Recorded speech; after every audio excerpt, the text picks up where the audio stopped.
There's lots of things fresh in the mind of the Central DeWitt Sabers as they think about the 2012 season.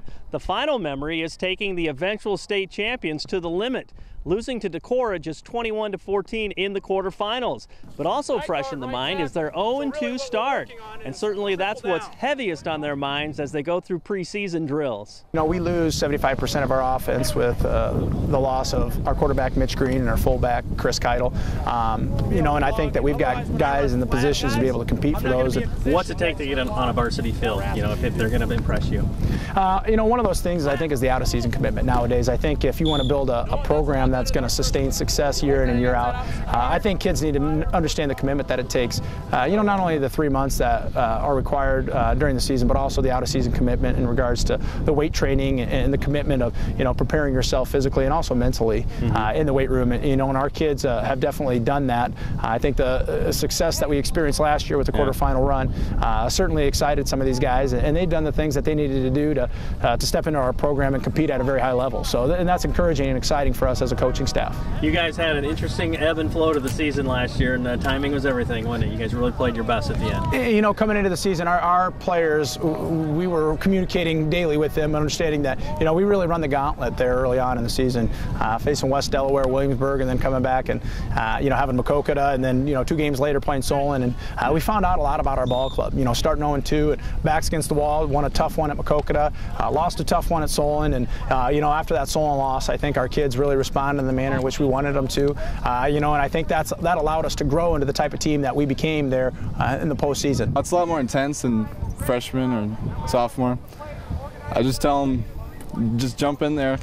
I didn't know anything when I first started on varsity, so you learn a lot just listening to coach and jumping in there. Unique coming off of last year. I mean, you guys were 0-2, and then you won a classic. You know, game, just an incredible effort. How does that speak to you going into this season? That every moment out there is so important, and that, I mean, you can really establish yourself this year. I mean, you finished so strong last year, but I bet you'd love to finish or start fast too, right? Yeah.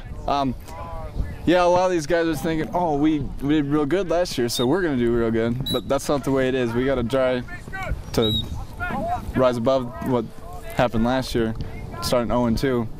We just need to go in there and hit it harder than we did last year. We really have each other's backs, and it helps when you see each other all the time. It's like a brotherhood. Tell me what some of the strengths are, things you're going to be able to count on from week 1, and some things that, hey guys, we got some opportunities here, you know? Yeah, well, we obviously have quite a few returning people. We lost some people though too, but I know we have a lot of big kids coming back that will be able to fill the spots, and some of the tough parts we'll be able to fill them in, but I think we'll be good there.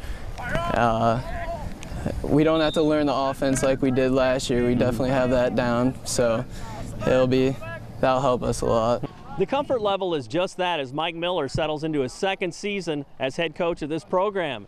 He says there's lots more attention to the small things because the big things aren't as big.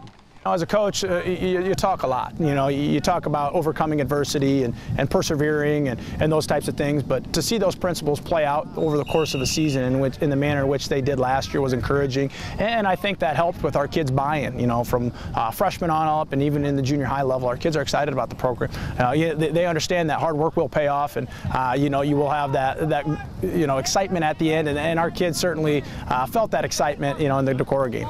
Even last winter and spring and into this summer, we were out here, and in the weight room, you hear a lot of guys talking about, oh, let's beat Decorah this year. I wish we could have beat them. It would have been huge, but knowing that we are the closest to Decorah for points-wise, it's pretty big. But basically, we're just going to have to keep building off that. You can't be settled with, oh, we were close to beating them. You got to go back and want more. So it's going to drive us to push even harder for the extra distance and try to make it to state. We're going to get FCA going here. What's your hope with that? And I guess what's your message to the guys that might get involved in that? Yeah, you know, I think that's important. You know, the foundation, we met with our parents, and the foundation of our program is growing these young men, not only as football people, our players, but, you know, as great young people going on and serving their communities and serving as great husbands and fathers and those types of things. And I think the principles through that program will serve our kids well, and we're certainly excited from a coaching point standpoint to get this going and getting it up and going. And, you know, I think it really does. It adds another sense of value and a dimension to your life, and hopefully the kids see the worth and the value within it. Hey Saber athletes and coaches, family, fans, and community, we've got Fellowship of Christian Athletes on your campus. To get plugged into FCA here at Central High School, you can just get a hold of Coach Miller, or if you want to learn more about FCA, just go to our two websites, either the national website at fca.org or our local website at illowafca.org.